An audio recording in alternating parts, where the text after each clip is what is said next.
It of is. you. It is. Very cynical. Gotta be. Thanks, Gotta Megan. be. It's no other way. Joining us now, former. It's the only way to play the game. Well, let's talk. This guy, Mulvaney, former Congresswoman Donna Edwards and former White House Chief of Staff to President Trump, Mick Mulvaney, is co-chair of Actum Strategic Advisors. Are you back in the Trump camp, Mulvaney? I mean, you were what were you, ambassador to Ireland or something? What were you at that point? And then January 6th, you resigned and you were absolutely furious. And are you back now in the fold? Where else are you going to go, Joe? I mean, face it, the primary is sort of, and this, I know it's not what we want to talk about, but we'll do it very quickly. The primary is where you sort of get to look amongst your own folks, your own family, and go, well, this is my person, this is my person. I'm close friends with Tim Scott. Ron DeSantis and I played baseball together. Nikki Haley was my governor. I didn't pick anybody at all in the Republican primary. Now that it's the general election, it's really a binary choice, isn't it? It's either Trump or Biden. That's an easy call for anybody like me. I'm supporting Donald Trump for president. Okay, and Congresswoman, I don't know if that's the binary choice, and I was very honest with Andrew. I'm not. The Democrats aren't going to listen to me one way or the other. I don't know what the best path forward is at this point. I just don't know. Do you? Well, let me just say a couple of things. One, I think it is still a choice election. It's a choice between Donald Trump and his craziness, his lack of support for democracy, and Joe Biden moving the country forward. So I do think it's still a choice election. Neither I nor any other Democrat should be in a position of strong-arming Joe Biden out of office and keep him from running. That's a choice that Joe Biden has to make. Look, I think that where we are right now is you have some, prominent Democrats and donors and mostly elites of the Washington Post and the New York Times telling Joe Biden that he has to leave. And I don't think that that is a fair reflection of the base of the Democratic Party. And so it's unclear to me if there's some move at the top that somehow is going to magically result in having a strong candidate to run against Donald Trump. And so I think that some Democrats, and especially donors and elites, are living in a fantasy land of an open convention and the chaos that would ensue. I think these same donors, if they got what they, be careful what you wish for, and I'm not sure if Vice President Harris, if their polling didn't improve, they'd try to pull the rug out from her. All they care about is keeping power. They don't care who it is at this point. And it'd be just as ugly, I think. If that happened, they didn't get the right numbers there, I don't think they'd be any more loyal to the vice president than they are to President Biden. Well, like I said, I think it is living in a fantasy land, and the idea that the Democratic Party is going to be dictated by a handful of donors and the elites of the Washington Post and the New York Times is incredible. And I think a lot of voters, a lot of the base of the Democratic Party would find it very offensive to leapfrog the vice president, to dump the president of the United States, the sitting president, to leapfrog the vice president, and to go with their chosen candidate. That's Donna, really not how the Democratic Party should work. Donna, can I just ask you a very basic question? Though you saw what I saw, and I think what a lot of voters saw, and a lot of citizens who were just watching that debate saw, and given that part of the role of President of the United States is being the commander-in-chief and dealing with very high-stakes issues in real time. That is the job, full stop.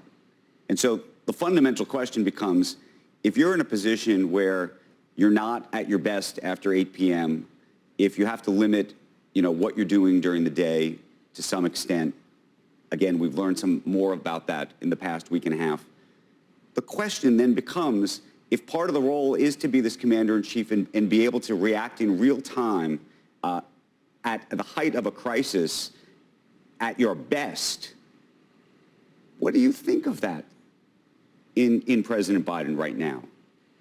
Well, look, I don't think anybody wants to sugarcoat what happened on that Thursday debate. I mean, that is really not the question. The question is, what do we do going forward? And I actually have confidence in Joe Biden.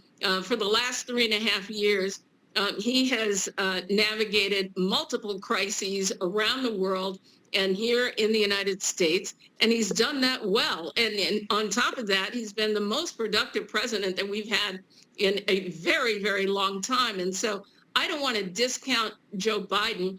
And I think that they are legitimate questions, but I'd like to look at the president over the course of the next several days and weeks, and his schedule and his remarks and the multiple interviews and being in front of people as a judgment of supporting him going forward. I don't think it's fair to limit that to just to one debate for 90 minutes. And I also think it's not fair to the president to push him out instead of allowing him to make a decision about whether he's in and out. And right now, he says he's in it. He says he's in it to win it.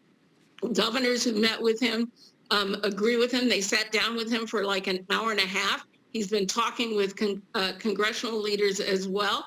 And I think it's time for us to shift the focus onto something that hasn't been covered, the multiple lies of Donald Trump over the course of 90 minutes. And we've barely heard a blip about that. What was the biggest lie?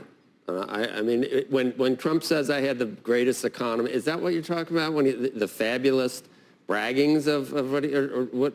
Because I'll give you 8 or 9 de facto lies from Joe Biden if you want to hear them. I mean, but which one? What's the biggest? 6th.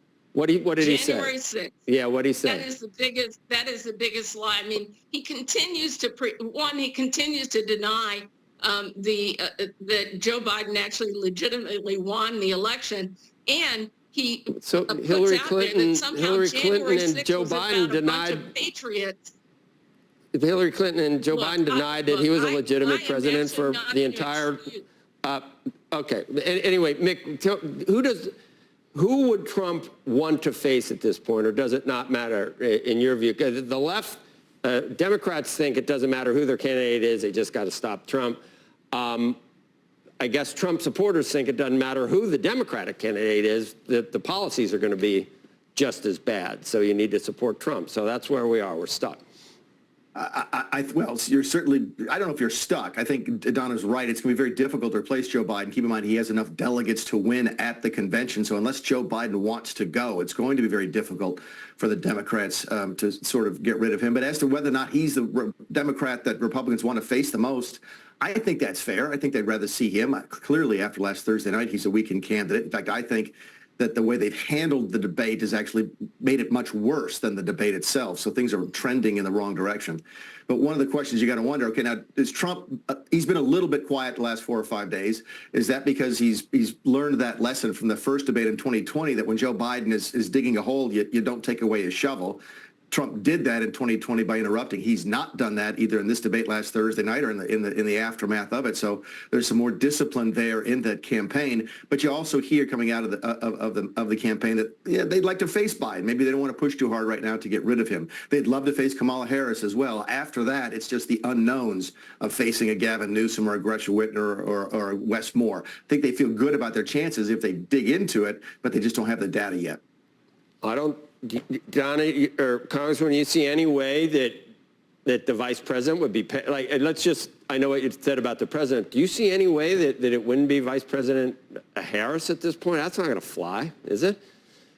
Look, I am not going to speculate about something that I don't believe is going to happen. And I think that Kamala Harris is a sitting vice president. She's earned her place at the table. And I think if Democrats leapfrog Kamala Harris in favor of another candidate, a substitute candidate, I think that there's going to be hell to pay and at the end of the day among the base of the electorate, Black voters, Black women. I think it would be very challenging to jump over top of Kamala Harris. And I think it would be really challenging, frankly, to assume that the support that Joe Biden does have in the base of the party is going to transfer to another candidate. Why are Democrats creating a chaos that's unnecessary? Very good. Donna, thank you. Congresswoman, we appreciate it. Mulvaney, Mick will have you.